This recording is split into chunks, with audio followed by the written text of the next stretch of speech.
Assalamualaikum warahmatullahi wabarakatuh. Selamat datang kembali di channel Lintas Arwah. Klik subscribe dan aktifkan lonceng notifikasinya supaya kalian tidak ketinggalan kisah-kisah seram berikutnya. Oke, langsung saja kita mulai ceritanya. Warung makan kecil yang aku bangun dengan susah payah bersama Mira kini berubah menjadi tempat yang paling ingin aku jauhi. Dulu, setiap pagi sebelum membuka warung, aku selalu merasa bangga. Bangga karena bisa menyediakan makanan sederhana untuk orang-orang yang datang dalam keadaan lapar. Bangga karena ini adalah usaha kami berdua, tempat yang membuat kami tetap bertahan hidup. Namun akhir-akhir ini, dari pagi sampai malam, kursi-kursi plastik di warung itu hanya jadi pajangan. Tidak ada yang duduk, tidak ada yang pesan makanan, bahkan orang yang lewat pun jarang sekali menoleh. Piring-piring bersih yang tersusun rapi di rak seperti menertawakan aku setiap kali kulirik. "Apa masakan aku sudah tidak enak, Gas?" tanya Mira suatu malam. Suaranya lemah, senyumnya sudah jarang sekali muncul akhir-akhir ini. Aku menggeleng cepat, berusaha terlihat meyakinkan. "Masakan kamu selalu enak, Mir, warung kita cuma lagi sepi. Nanti juga ramai lagi." Aku tahu itu bohong. Mira juga tahu. Tapi kami berdua terlalu letih untuk berdebat tentang penyebab semua ini. Kami hanya saling berpura-pura percaya, berharap kebohongan kecil itu cukup untuk membuat kami melewati satu hari lagi. Utang menumpuk, tagihan listrik, air, cicilan bahan baku, semuanya menunggu untuk dibayar. Aku mulai mengurangi porsi makan sendiri. Ada masa ketika aku hanya minum teh hangat untuk menahan perut yang kosong. Sementara itu, kesehatan Mira makin menurun. Ia pingsan 2 kali minggu lalu karena terlalu banyak pikiran dan kurang makan. Aku benci keadaan ini. Aku benci menjadi suami yang tidak bisa apa-apa. Suatu malam, hujan turun pelan. Aku duduk sendirian di warung yang sudah mau tutup. Lampu neon di langit-langit berkedip pelan, seperti ikut menyerah. Di meja kasir, kertas-kertas bon utang berserakan seperti mengelilingiku dan menertawakan keadaan kami.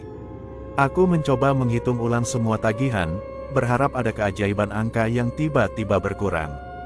Tapi kenyataan tetap kenyataan, uang kami tidak cukup. Bahkan untuk membeli bahan masakan besok pun aku harus berhutang lagi. Aku menyandarkan tubuhku ke dinding, menutup wajah dengan kedua tangan. "Sampai kapan harus begini?" bisikku lirih. Tidak ada yang menjawab, hanya suara hujan di luar jendela yang semakin deras. Di saat pikiranku sudah hampir menyerah, pintu warung tiba-tiba berbunyi. Krik, suara itu membuatku tersentak. Aku berdiri cepat. "Maaf, warung sudah tutup." Kata-kataku terhenti ketika melihat sosok yang baru saja masuk. Seorang pria tua, mengenakan jas hujan lusuh yang meneteskan air ke lantai. Rambutnya tipis, kulit wajahnya penuh garis-garis keriput.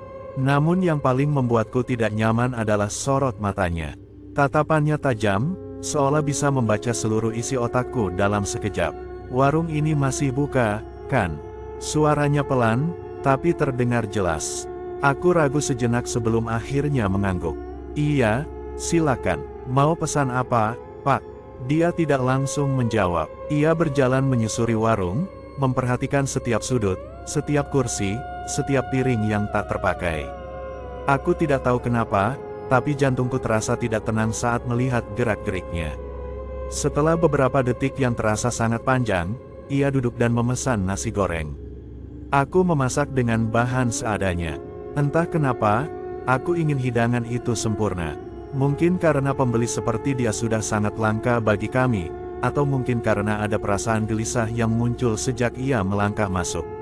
Saat aku menyajikan makanan ke hadapannya, pria tua itu menatapku lebih lama dari seharusnya. "Usahamu sulit ya, Nak?" tanyanya tiba-tiba. Aku terdiam, rasanya seperti ada yang menusuk tepat di dada.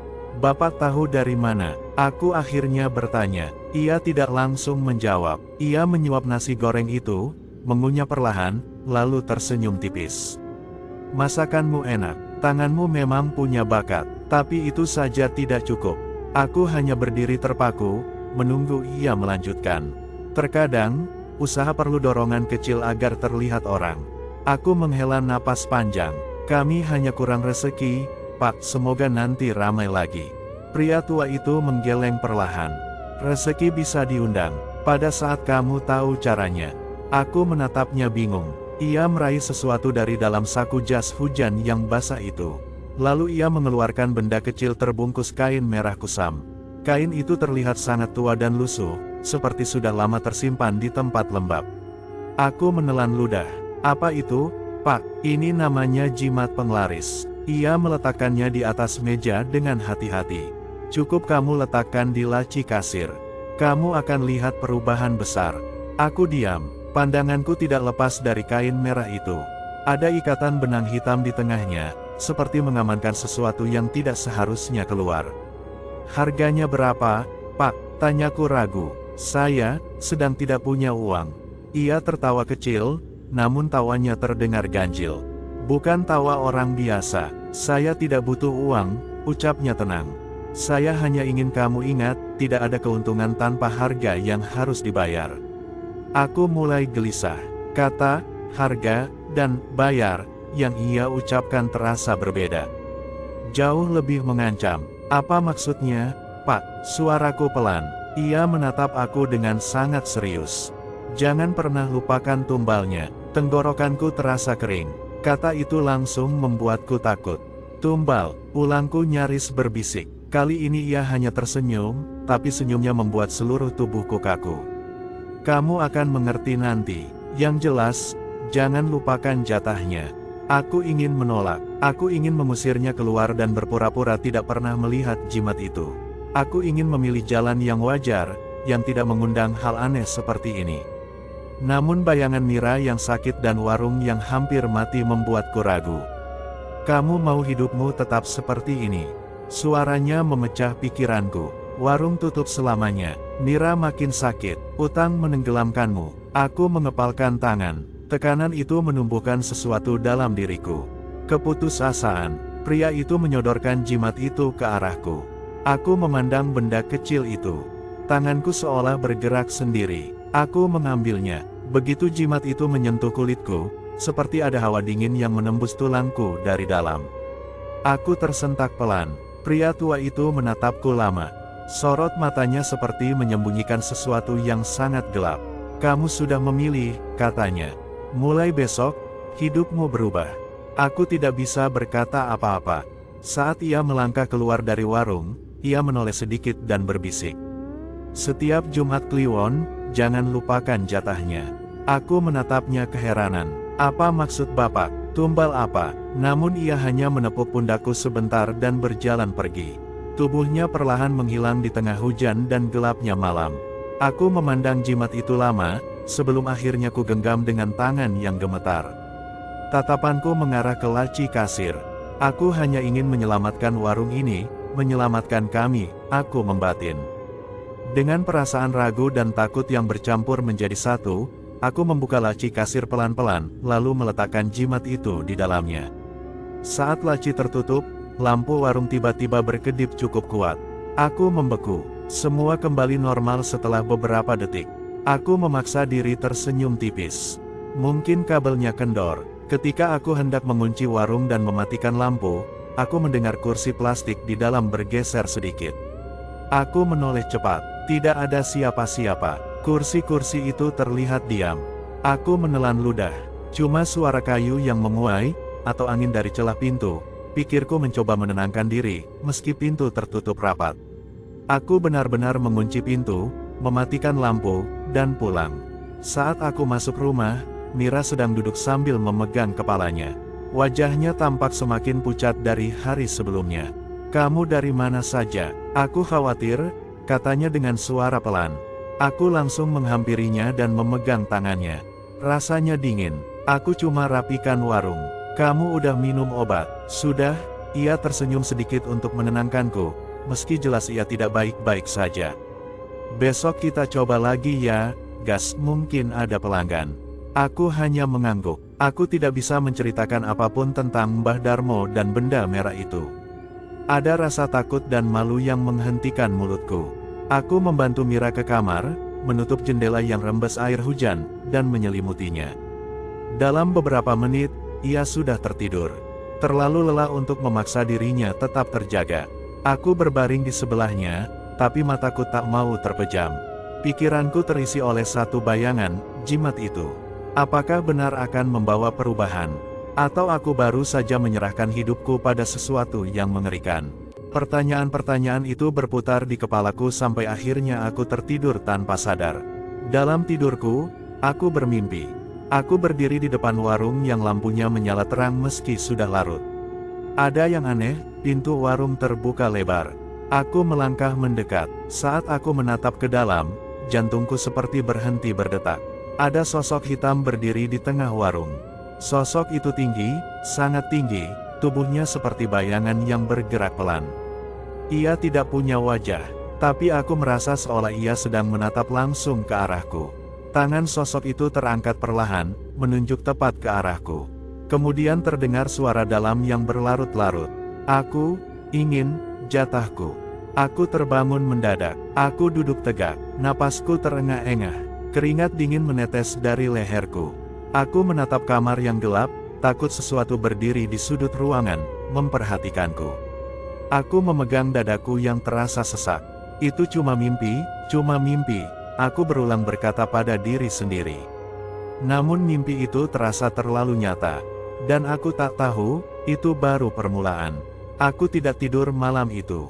Duduk di kursi plastik depan warung, menatap jalanan yang sepi dan gelap seperti mulut gua.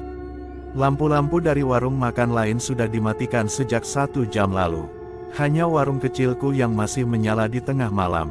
Aku sendiri tidak tahu kenapa aku merasa harus tetap berjaga. Sejak bertemu Mbah Darmo, pikiranku seperti diguncang sesuatu yang tidak terlihat. Aku mencoba meyakinkan diri kalau semua itu cuma sugesti. Mungkin aku terlalu tertekan oleh kondisi warung yang makin sepi. Tapi jauh dalam hati, ada yang membisik, menyuruhku percaya pada kata-kata pria tua itu. Kesempatan cuma datang sekali, gas. Kalimatnya terus berputar di kepala. Aku menengok ke dalam warung. Kursi-kursi tersusun rapi. Aroma masakan masih samar. Di atas meja, ada 1 gelas kopi hitam yang belum sempat aku minum. Aku mendesah dalam hati. Jika semua ini hanya lelucon, aku pasti terlihat sangat bodoh sekarang. Tapi apa salahnya mencoba? Suara itu kembali muncul. Tidak ada siapapun. Cuma aku dan hembusan angin dingin yang membuatku merapatkan jaket. Aku merogoh saku celana, mengeluarkan kertas kecil lusuh yang diberikan Mbah Darmo. Ada tulisan yang aku tidak mengerti. Hurufnya seperti goresan yang acak, tapi entah kenapa terasa hidup. Bulu kuduku berdiri saat menatapnya lama-lama. Tulisannya samar, tapi bisa aku baca. Bakar saat waktu berhenti. Aku mengernyit. Apa maksudnya waktu berhenti? Apa aku harus menunggu jam mati? Atau suara detik yang menghilang? Aku merasa seperti orang bodoh memikirkan hal itu. Aku menyimpan lagi kertas itu, memutuskan untuk masuk dan tidur. Tapi saat aku baru melangkah masuk warung, sebuah suara terdengar dari arah kursi pelanggan, tempat Mbah Darmo duduk tadi. Kursi bergeser, pelan, seolah ada seseorang yang menariknya. Aku langsung berhenti. Udara dingin terasa menusuk tulang. Aku menatap kursi itu tanpa berkedip. Siapa di sana? Suaraku bergetar meskipun aku mencoba tegas. Tidak ada jawaban. Tapi kursi itu bergeser sedikit lagi, seperti ada yang ingin bangun dari duduk. Aku langsung menelan ludah. Keringat dingin muncul di belakang leher. Lampu neon di atas berkedip-kedip, membuat bayangan kursi itu tampak bergerak-gerak di lantai. Aku memaksa kakiku melangkah ke dalam. Tidak mungkin aku habiskan malam sendirian di luar dengan pikiran yang kacau begini. Begitu pintu warung aku tutup, semua kembali diam. Suara kendaraan pun tidak ada. Hening yang menakutkan. Aku matikan lampu dan naik ke kamar lantai 2 yang menyatu dengan warung. Mira sudah tidur. Nafasnya teratur. Pipinya menempel pada bantal, terlihat begitu tenang. Aku duduk di tepi kasur, memperhatikan wajahnya yang damai. Ada dorongan kuat dalam diriku untuk bangun dan bekerja lebih keras demi dia. Aku cuma butuh sedikit saja keberuntungan, gumamku pelan. Aku memejamkan mata, berharap tidur bisa menenangkan pikiranku. Tapi tidak, yang ada malah mimpi aneh. Aku berdiri sendirian di warung, semuanya gelap kecuali satu titik cahaya dari arah dapur. Aku berjalan ke sana, dan mendapati tubuhku sendiri sedang memasak. Aku yang lain itu memegang panci sambil tersenyum aneh. "Akhirnya kamu mau mendengar," katanya tanpa menoleh. Aku mencoba mengucap sesuatu, tapi seperti tidak punya suara. "Masakannya akan laris. Mereka semua akan datang. Mereka akan makan, semuanya." Bagas lain itu tertawa pelan, dingin. Aku mundur. Ada bau gosong yang membuat aku ingin muntah. Saat aku menunduk, aku melihat apa yang sedang direbus di dalam panci. Bukan daging ayam, bukan daging sapi. Itu seperti potongan anggota tubuh manusia. Bentuk jari, potongan kulit. Aku merinding hebat. Aku ingin lari, tapi sesuatu memegang bahuku dari belakang. Aku memutar badan. Mbah Darmo berdiri tepat di belakangku. "Bagas," senyumnya lebar, "sudah saatnya kau bayar harga." Aku langsung terbangun. Aku terengah-engah. Tubuhku basah oleh keringat. Dadaku naik turun cepat. Aku memegang wajahku, memastikan semua itu hanya mimpi. Jam di dinding menunjukkan pukul 2.58. Aku mencoba menenangkan diri dan menutup mata lagi. Namun suara dari lantai bawah membuatku spontan membuka mata lebar-lebar. Suara seperti seseorang mengetuk meja warung. Pelan tapi jelas. Aku menoleh ke arah Mira, memastikan dia tidak terbangun. Dia masih tidur. Suara itu terdengar lagi, seperti mencoba memanggilku. Aku meneguk ludah. Aku berdiri perlahan, mengambil senter dari meja kecil di samping kasur. Kakiku terasa dingin saat menyentuh lantai. Aku melangkah menuruni tangga pelan-pelan, tidak ingin menimbulkan suara. Semakin dekat ke warung, suara ketukan itu semakin jelas. Sampai aku berhenti di ujung tangga. Suara itu hilang. Aku menunggu. Hening. Tidak ada apa-apa. Aku mengarahkan senter ke arah kursi yang bergeser tadi. Kosong. Aku menarik napas lega. Tapi saat aku menoleh ke arah pintu, aku melihatnya. Ada bayangan hitam berdiri tepat di depan warung, di luar kaca. Tidak bergerak, tidak terlihat wajahnya, hanya siluet seorang manusia dengan tubuh tinggi dan bahu membungkuk sedikit. Aku terpaku, senter di tangan hampir terjatuh. Bayangan itu menghadap langsung ke arahku, seolah tahu aku sedang memperhatikannya. Tidak melakukan apa-apa, cuma diam. Aku mundur selangkah. Jantungku berdebar begitu kencang hingga terasa sakit. Tiba-tiba lampu warung menyala sendiri. Bercahaya terang seperti siang. Aku terkejut dan hampir jatuh saking kagetnya. Saat aku melihat keluar lagi, bayangan itu hilang. Aku memainkan saklar lampu yang berada tak jauh dariku. Aneh, aku yakin benar-benar mematikannya sebelum naik tadi. Aku mundur beberapa langkah, mencoba berpikir logis. Mungkin cuma halusinasi, bisikku kepada diri sendiri. Tapi rasa takut tidak hilang, malah semakin kuat menekan dada. Aku ingin kembali ke atas menemani Mira. Namun tepat saat aku berbalik, sesuatu terjadi.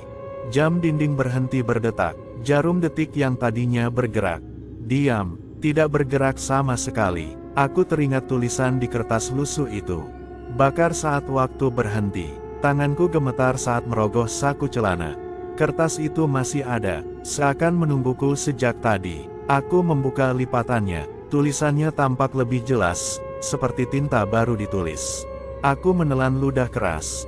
Dada terasa sangat sempit. Benar-benar sinting kalau sampai aku lakukan, gumamku. Tapi saat aku menatap jam, jarum detik tetap diam. Tak terasa, kakiku sudah membawa aku ke dapur.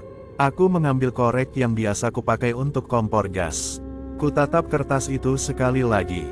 Jika ini cuma kebetulan, jika jam itu hanya rusak, tapi kenapa harus tepat sekarang? Aku menyalakan korek, api kecil menari di ujungnya. Aku ragu, jantungku berdetak cepat hingga telingaku berdenging. Cuma iseng, coba-coba, siapa tahu, aku mencoba meyakinkan diri.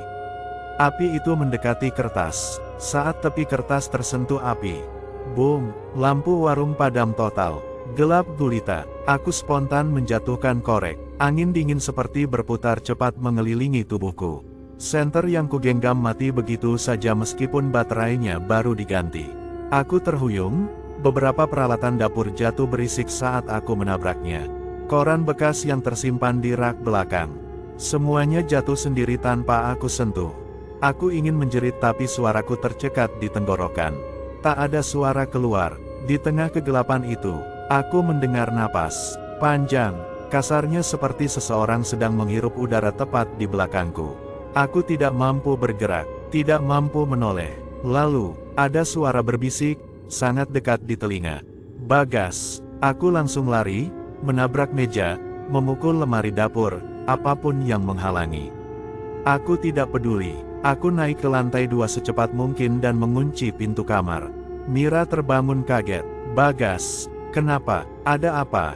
Gumamnya setengah sadar. Aku kehabisan napas dan duduk di lantai kamar sambil memegang dada. Tidak apa-apa, jawabku terbata. Lampu padam mendadak. Mira bangkit dari kasur, memelukku. Kalau mati lampu kenapa kamu panik banget gitu? Aku tidak menjawab. Aku tidak bisa. Yang aku takutkan bukan lampu padam melainkan apa yang terjadi saat lampu padam. Aku memegang kertas tadi, tapi kertas itu sudah hangus menjadi abu. Bagaimana bisa? Aku bahkan menjatuhkan koreknya sebelum benar-benar membakarnya. Sampai pagi menjelang, aku tidak tidur. Jam dinding kembali berjalan normal. Senter tiba-tiba menyala saat aku coba tekan tombolnya. Lampu pun menyala saat aku cek saklar. Seolah-olah tidak ada apa-apa yang terjadi. Tapi aku tahu itu bukan mimpi. Masih ada bekas luka di tanganku akibat tersambar panas api tadi.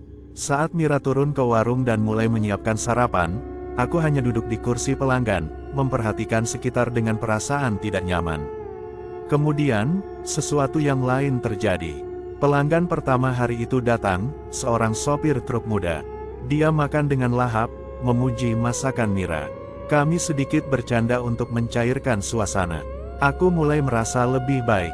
Mungkin semua hanya perasaan berlebihan. Namun setelah pria itu selesai dan mengambil dompet, dia tiba-tiba berhenti. Wajahnya pucat. Dia menatapku seperti melihat hantu. Ada apa, Mas? Tanyaku bingung. Dia menunjuk dengan jari gemetar ke arah leherku. Aku tersentak dan menyentuh leher. Ada sesuatu, licin, hangat. Saat kulihat telapak tanganku, penuh darah. Aku berdiri panik. Ini dari mana? Mira langsung menghampiriku. Dia mengecek leherku panik. Gas, ini darah. Kamu terluka di belakang. Aku terdiam. Luka, aku tidak merasa sakit apa-apa. Aku tidak ingat terkena benda tajam. Mira menatapku dengan mata ketakutan. Sebenarnya kamu kenapa? Ceritakan jujur. Semalam kamu kenapa? Kenapa kamu lari sampai segitunya? Aku membuka mulut, tapi tidak ada kata yang keluar. Aku takut. Aku tidak bisa cerita tanpa membuatnya lebih panik. Aku hanya berkata, aku cuma kecapean. Mira menatapku curiga. Aku tahu dia tidak percaya. Dan yang lebih mengerikan lagi, sopir truk itu menatapku lama, kemudian tanpa berkata apa-apa, dia langsung memberikan uang 2 kali lipat dari harga makanannya. Mas, masakannya enak banget, suaranya bergetar. Lalu dia pergi tergesa-gesa seperti ada yang mengejarnya. Aku menatap piring kosong itu, dan jantungku seperti terhenti. Di dalam piring ada bekas darah. Aku langsung menatap Mira, tapi dia tampak tidak melihat apa-apa. Gas, kamu kenapa bengong gitu?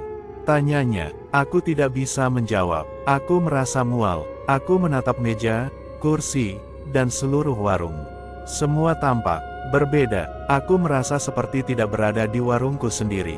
Saat itu juga aku tahu, apapun yang aku lakukan semalam, itu hanya awal, dan apapun yang datang padaku, belum ingin pergi. Aku mulai terbiasa dengan kondisi warung yang selalu penuh sejak jimat itu kusimpan di dalam laci kasir. Setiap hari, tanpa pernah absen, selalu ada saja pelanggan yang datang. Bahkan di jam-jam yang dulu mustahil ramai, seperti menjelang maghrib atau larut malam, mereka tetap berdatangan. Awalnya aku merasa sangat bersyukur. Utang-utangku perlahan mulai terselesaikan. Aku bisa membeli bahan masakan yang lebih baik. Kami bisa makan dengan layak lagi. Mira pun tampak sedikit lebih ceria, tapi hanya di awal. Karena lama-kelamaan, ada hal-hal yang mulai mengganggu pikiranku. Pada suatu malam, warungku masih penuh meski waktu sudah menunjukkan pukul 10. Biasanya aku sudah menutup sejak ba'da isya, tapi kini aku tidak punya pilihan lain. Para pelanggan seolah tidak ingin berhenti datang. Mira mengelap keringat di keningnya. Mas, aku capek. Bisa nggak kita tutup dulu sebentar? Aku istirahat bentar aja. Aku melirik meja-meja warung. Semua kursi terisi. Ada beberapa pelanggan berdiri di luar menunggu tempat kosong. Wajah mereka tidak sabar. Seolah kalau warung ini tutup, mereka akan marah besar.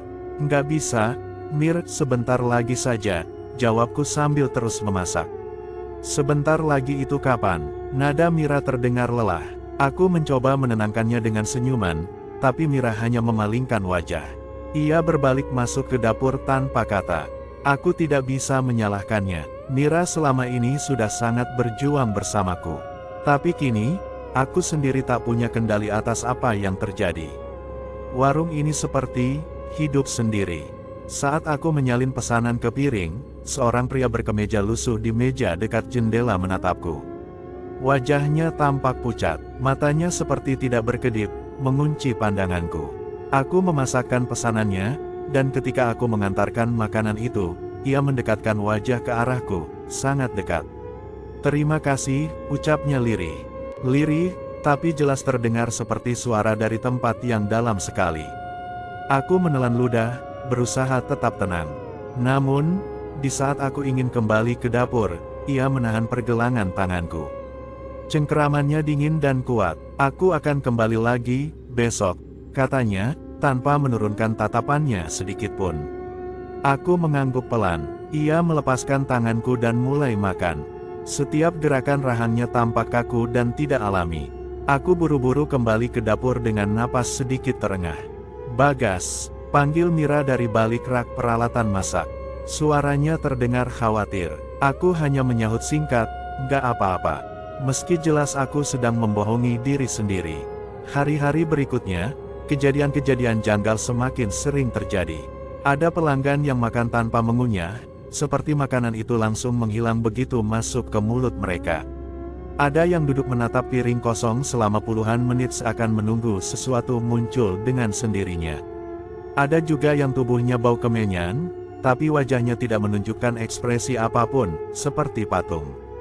Bahkan pernah ada seorang perempuan yang datang hampir tengah malam, memakai baju yang basah kuyup. Rambutnya menutup sebagian besar wajahnya. Ia duduk diam, tidak memesan apa-apa. Aku mendekat untuk menawarkan menu. Tiba-tiba, ia menoleh cepat ke arahku, rambutnya terjulur ke belakang seperti tertarik sesuatu. Suara napasnya dalam dan lambat. "Di mana dia?" tanyanya. Apa maksud ibu?" Suaraku gemetar. Ia tidak menjawab, hanya menatap lurus ke arah laci kasir. Ke arah jimat itu. Aku menelan ludah dan memundurkan langkah. Ia terus menunggu di sana sampai lampu warung berkedip 2 kali. Kemudian, ia menghilang begitu saja. Kursi yang ia duduki bergeser sendiri, lalu kembali terisi oleh orang lain yang datang setelahnya seolah tak terjadi apa-apa. Aku diam terpaku cukup lama. Dan saat aku menoleh ke arah dapur, Mira sudah memperhatikanku dengan tatapan penuh ketakutan. "Aku nggak suka ini, Mas," bisiknya kemudian ketika kami sudah berada di rumah. Aku tidak langsung menjawab. Aku tahu apa yang Mira rasakan. Aku juga takut. Namun ketakutan terbesar kami saat itu bukan pada hal-hal gaib, tapi pada kemungkinan bahwa warung itu akan kembali sepi kalau aku melakukan sesuatu yang salah. Suatu malam, aku mengunci warung lebih awal. Tepatnya pukul 9. Aku bilang pada pelanggan yang masih makan dari luar bahwa bahan makanan sudah habis, meskipun masih banyak stok di dapur. Aku ingin istirahat. Aku butuh menenangkan pikiran. Aku duduk sendirian di dalam warung yang sudah gelap. Mira sudah pulang lebih dulu karena dia sangat lelah. Aku menyandarkan tubuh pada kursi dan menarik napas panjang. Semua ini, demi hidup yang lebih baik, gumamku meyakinkan diri sendiri, meski keraguan terus menggerogoti hatiku. Tiba-tiba pintu warung terbuka sedikit. Aku langsung menoleh. Lampu jalanan dari luar menerangi sebagian ruangan. Sosok seorang pria berdiri di ambang pintu. Mbah Darmo. Wajahnya tampak lebih pucat dari terakhir kali aku melihatnya. Dan matanya, terlihat seperti menahan sesuatu yang tidak ingin ia tunjukkan. Kamu sudah lakukan dengan baik, Bagas, ucapnya tanpa masuk ke dalam. Aku bangkit dari kursi. Pak, kenapa semua pelanggan itu kelihatan aneh? Kadang, mereka bukan seperti manusia. Mbah Darmo tersenyum kecil. Mereka bagian dari kesepakatan itu. Aku mengerutkan kening. Maksud Bapak apa? Saya hanya ingin warung ramai, bukan? Kamu pikir semuanya gratis? Potongnya cepat. Aku terdiam. Hidungku terasa dingin. Ada kengerian yang perlahan naik dari dalam dadaku.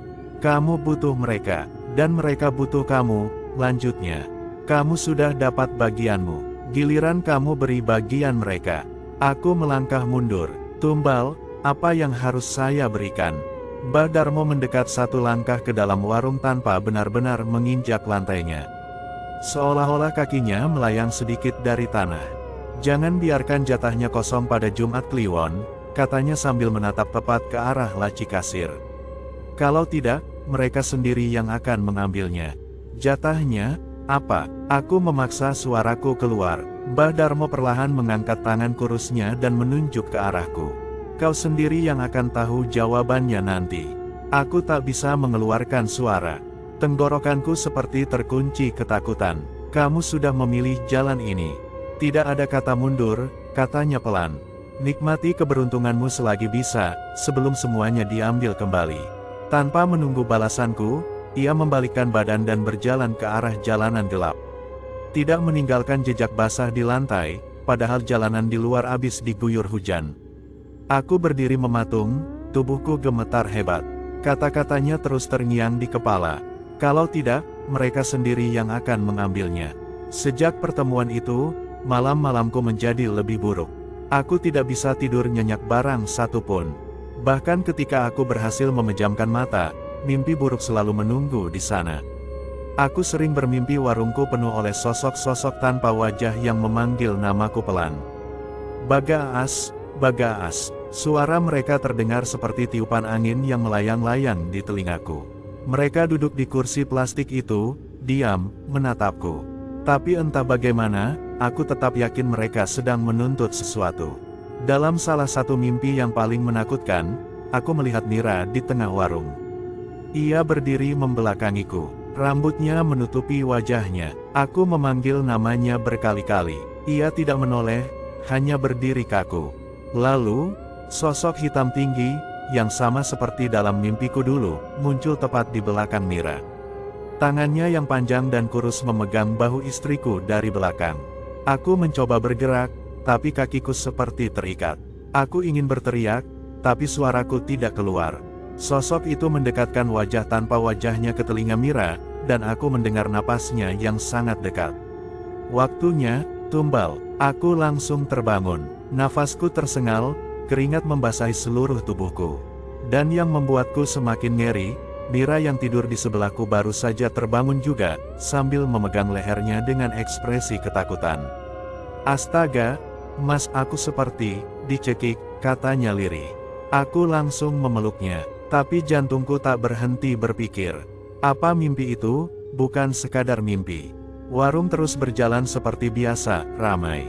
Selalu ramai. Bahkan kadang aku merasa warung itu tetap hidup, meski aku tidak ada di dalamnya. Suatu sore, aku menemukan Mira menangis sambil membersihkan meja warung yang sudah kosong. Apa yang terjadi? Tanyaku pelan. Mira tidak langsung menjawab. Ia menundukkan kepala sambil menarik napas panjang. Lalu ia menatapku, matanya berkaca-kaca. Aku nggak tahan, Mas. Aku merasa, warung ini bukan tempat yang sama lagi. Semua pelanggan itu, mereka bukan seperti orang biasanya. Aku mendekatinya. Aku tahu, aku juga ngerasa begitu. Tapi kita harus kuat. Ini kan cuma sampai kondisi kita pulih. Mira menggeleng cepat. Mas Bagas. Dengar aku baik-baik, suaranya meninggi. Jarang sekali ia berbicara seperti itu. Aku takut, sangat takut. Aku meraih tangannya, tapi Mira menarik diri. Aku merasa ada yang memperhatikan aku setiap saat. Terutama saat aku sendiri di dapur, lanjutnya sambil terisak. Kadang aku dengar suara-suara dari laci kasir. Suara seperti bisikan, "Mas, apa yang kamu simpan di sana?" Aku terdiam. Mira menatapku tajam, seolah ia sudah tahu tapi ingin aku mengaku. Kamu sudah lakukan sesuatu, kan? Suaranya pecah. Aku membuka mulut, tapi tidak ada kata yang bisa keluar. Aku sendiri bingung bagaimana harus menjelaskan semua ini tanpa terdengar gila. Mira lalu memegang kedua bahuku. Aku ingin kita berhenti, Mas. Tutup warung ini. Kita mulai lagi dari awal. Ia memohon. Aku ingin mengangguk. Aku ingin mengatakan kalau semua ini buruk dan harus dihentikan. Tapi, bayangan utang-utangku, rumah yang bisa disita, hidup yang akan kembali ke titik nol, semua itu menjejali kepalaku. Dan yang paling menakutkan adalah, kemungkinan semua pelanggan itu akan marah jika aku berhenti sekarang. Maka aku hanya membalas dengan kata-kata pendek yang membuat Mira semakin hancur. Aku nggak bisa. Mira memandangi wajahku seolah melihat orang asing. Mas lebih pilih mereka daripada kita. Aku mencoba meraih tangannya lagi. Aku lakukan ini demi kita, Mir. Tapi kalau caranya begini, kita bisa mati, bisiknya sebelum pergi meninggalkanku di ruangan yang semakin terasa sempit dan menyesakan. Aku berdiri di sana, tidak mampu bergerak, tidak mampu memilih, dan saat aku akhirnya memaksakan diri untuk kembali ke kasir, laci itu terbuka sedikit sendiri. Ada getaran halus dari dalamnya, seakan ada sesuatu yang hidup dan sedang menunggu. Aku duduk di kursi, menatap laci kasir yang kini seperti lubang hitam kecil yang bisa menelan hidupku kapan saja. Jantungku berdebar keras, telapak tanganku berkeringat. Aku mendekatkan wajah perlahan, mendengarkan suara samar yang seperti datang dari jauh. Bagas. Aku tersentak dan mundur. Nafasku tercekat. Suara itu jelas memanggil namaku. Tiba-tiba, lampu warung padam semua.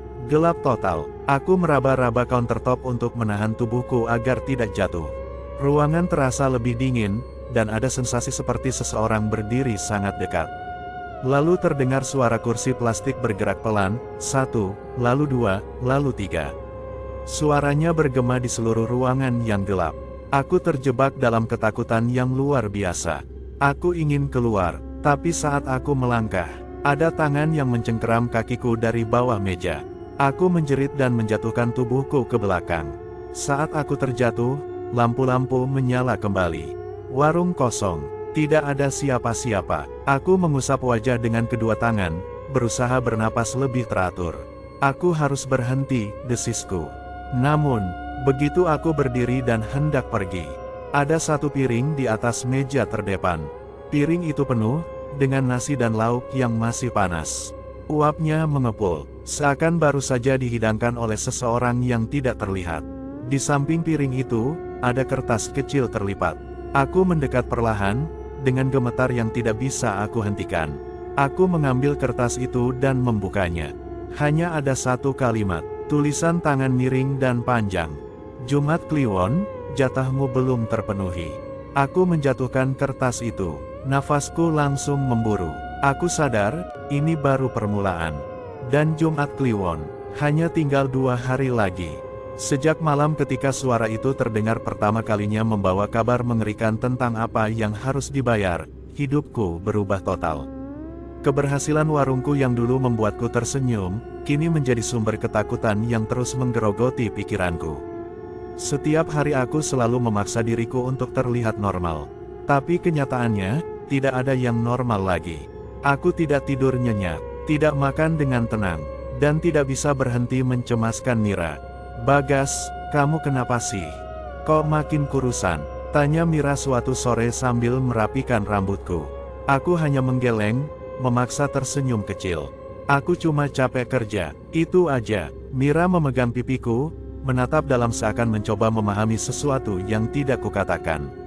Aku tahu kamu bohong, tapi kalau kamu belum mau cerita, nggak apa-apa, aku cuma berharap kamu masih jadi Bagas yang dulu. Hatiku seperti diremas. Kalau saja ia tahu, kalau saja ia paham bahwa setiap uang yang kami pakai untuk makan berasal dari kesepakatan gelap, mungkin ia tak akan mau disentuh olehku lagi. Namun malam itu, semuanya benar-benar memuncak. Warung sedang ramai, pembeli antre, uang mengalir. Aku seharusnya senang. Tapi sejak aku melihat sosok itu berdiri tepat di ujung jalan, tatapan kosong, bayangan hitam panjang memeluk tubuhnya. Aku tahu waktunya sudah hampir tiba. Mbah Darmo tidak terlihat datang ke warung malam itu. Biasanya ia datang untuk mengawasi, memastikan tumbal tidak dihindari. Tapi hari itu, justru semakin mengerikan karena ia tidak muncul sama sekali. Langit mendadak mendung. Angin yang awalnya sepoi-sepoi berubah dingin seolah menusuk tulang. Lampu-lampu warung berkedip seperti hampir padam. Aku menelan ludah. Napasku mulai memburu. "Mira, tutup dulu pintu belakang ya," kataku panik. Mira mengangguk dan berjalan menuju dapur. Tapi baru 2 langkah ia berpaling dan berbisik, "Gas, bau api nggak sih?" Aku langsung menoleh ke arah dapur. Dan disitulah aku melihatnya. Asap tipis keluar dari celah-celah dinding kayu. Suara seperti sesuatu mendesis dari dalam. "Air, cepat ambil air." Aku berlari, tetapi sebelum sampai, terdengar ledakan kecil dari dalam dapur. Api menjalar begitu cepat, menyambar tumpukan minyak goreng dan kain yang tergantung. Pembeli berteriak dan berlarian keluar. Suara piring dan gelas pecah terdengar di mana-mana. "Mira, keluar." Aku berusaha menerobos api tapi asap membuat mataku perih. Aku batuk keras sambil memanggil-manggil namanya. Keadaan kacau. Bau gosong menusuk hidung. Kayu yang terbakar mengeluarkan suara gemeretak mengerikan. "Mira," aku mendengar suaranya. "Gas, tolong." Aku tak peduli kulitku terasa panas. Aku menerobos masuk sambil menutup wajah dengan tangan. Aku melihat Mira terpojok di antara rak bumbu dan api yang makin membesar. Aku raih tangannya, menarik sekuat yang aku bisa. "Gas, sakit," suaranya lirih. "Aku bakal selamatin kamu. Pegang aku terus." Kami hampir sampai ke pintu keluar, ketika aku melihat bayangan hitam itu melayang di atas api, bentuknya memanjang seperti asap yang menggumpal. Tidak jelas wajahnya, hanya 2 lubang gelap seperti mata yang menatapku tajam, menghitung sesuatu. Aku tahu ia menagih, dan Mira adalah bayaran yang harus diberikan. "Tidak, Mira bukan buat kamu," teriakku histeris. Bayangan itu semakin dekat, suhu ruangan seperti naik berkali lipat. Tiba-tiba plafon atap runtuh. Brakk. Potongan kayu terbakar jatuh menimpa Mira. Aku mencoba menariknya lagi tapi ia menjerit kesakitan lalu tubuhnya terkulai. Tidak ada kekuatan lagi. Aku mencoba mengangkatnya, tapi api makin besar. Ledakan kedua terdengar dari arah wajan minyak. Duarrr. Semua terasa putih. Aku sadar di rumah sakit. Kepalaku diperban, tanganku melepuh. Seluruh tubuh sakit luar biasa. Begitu membuka mata, aku langsung mencari Mira. Perawat mendekat. "Pak Bagas, sabar ya." Nada suaranya lembut, tapi aku tahu arti dari tatapan itu. Aku menggeleng cepat. Enggak, dia selamat, kan?" "Mira selamat, kan?" Perawat itu menunduk. "Kami sudah berusaha." Dadaku seperti ditinju keras.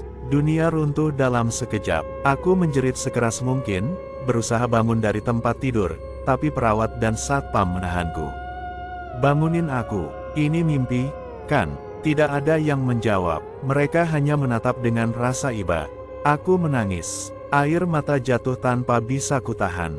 Aku kehilangan semuanya. Warungku habis terbakar, hartaku lenyap, dan, yang paling penting, Mira sudah pergi, karena aku, karena dosa yang aku buat.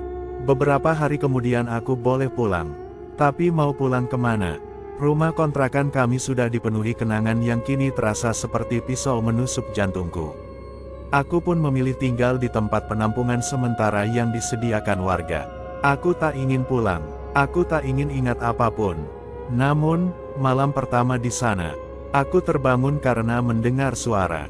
Bagas, suaranya familiar, suaranya lembut, tapi menggigilkan.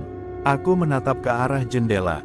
Ada sosok berdiri, tubuh kurus, rambut panjang terurai berantakan, baju yang terbakar di beberapa bagian, kulit mengelupas. Mira, suaraku gemetar. Sosok itu tersenyum, senyum yang tak seperti Mira. Senyum yang terlalu lebar, terlalu menyeramkan. Kenapa kamu selamat? Harusnya kita sama-sama. Aku mundur sampai punggungku menempel dinding. Mira, maaf, aku nggak mau kamu kenapa-kenapa. Sosok itu mendekat, langkahnya menyeret, suara tulang bergesekan terdengar pelan. Tapi, ada yang masih belum terbayar. Aku tahu itu bukan Mira. Itu adalah jin yang mengambil wajahnya, menagih tumbal yang belum ia dapatkan. Aku sudah kehilangan Mira, apalagi yang kamu mau. Sosok itu berhenti tepat di depan wajahku. Suaranya berubah gelap. Keserakahanmu masih punya harga. Aku menutup mata. Badanku gemetar hebat. Saat kubuka mata kembali, ia sudah tidak ada, namun bau hangus tetap tertinggal. Hari berikutnya, kabar tersebar cepat. Orang-orang mulai menjauhiku. Ada yang bilang aku gila karena sering terlihat bicara sendiri. Ada yang bilang kebakaran itu akibat ulahku sendiri. Ada yang bilang aku pembawa sial. Aku berjalan menyusuri jalanan dengan pakaian kumal, rambut berantakan, dan tatapan kosong. Tidak ada lagi yang peduli. Aku kehilangan warung. Aku kehilangan istri, aku kehilangan hidupku, dan yang tersisa hanya ketakutan yang menempel seperti bayangan yang tak bisa diusir. Setiap malam, suara itu datang lagi. Bagas, tumbal berikutnya. Aku menutup telinga, aku menangis, aku memohon, tolong, tinggalkan aku udah nyesel. Tapi penyesalan tidak menghapus perjanjian. Dan setiap kali aku terjatuh, menahan kepala yang terasa mau pecah, aku melihat bayangan hitam itu muncul di sudut ruangan, lebih jelas, lebih dekat, seolah siap menerkam kapan saja. Aku tahu, waktuku akan tiba. Hingga kini, aku sering duduk di pinggir jalan yang dulu selalu kulalui bersama Mira. Kadang aku tertawa sendiri, kadang aku menangis hingga suaraku serak. Saat ada orang lewat, mereka mempercepat langkah, takut menyapaku. Mereka tidak tahu, di sebelahku ada sosok lain yang selalu menemani. Menatapku dengan sabar, menunggu tumbal selanjutnya. Dan setiap malam, sebelum aku tertidur, suara itu berbisik di telingaku. Keserakahanmu belum selesai, Bagas. Aku menyadari satu hal, mati saja mungkin tidak cukup untuk membebaskanku. Kutukan ini akan terus mengikutiku. Sampai tiba waktunya aku memberikan jiwa berikutnya. Atau sampai aku benar-benar kehilangan kewarasanku sepenuhnya. Yang kini duduk di pinggir jalan ini. Bukan lagi Bagas yang dulu. Aku hanya sisa manusia, yang hidupnya dilahap oleh perjanjian terkutuk. Dan itulah kisah horor malam ini. Percaya atau tidak, semua kembali pada diri kita masing-masing. Sampai jumpa di cerita horor berikutnya. Wassalamualaikum warahmatullahi wabarakatuh.